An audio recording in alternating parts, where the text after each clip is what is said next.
In this video, I will show you how to fix the Deepseek server busy error. Let's get started. First, when you're experiencing this issue, one of the easiest steps you can take is to clear your browser's cached data. To do this, I click on the three vertical dots in the top right corner of Chrome to open the menu.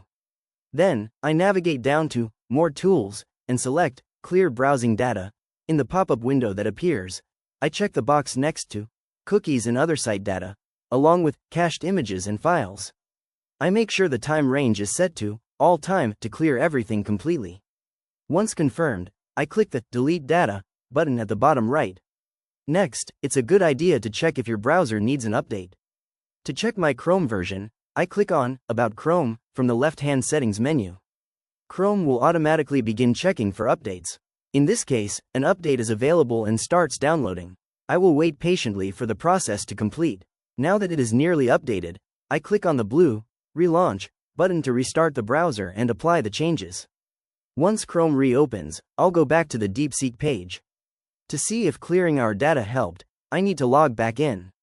I click on Log in with Google at the bottom of the sign-in screen. I select my Google account to continue, confirm the login details on the next page, and click the blue Continue button. Another useful step is to disable extensions that might be interfering with the site.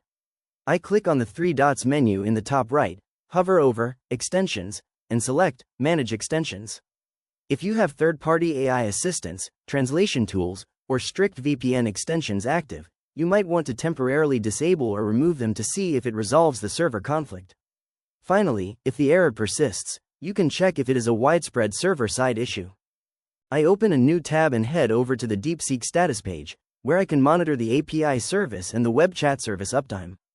If you see green bars across the board, it means everything is running smoothly on their end, and you should be good to go.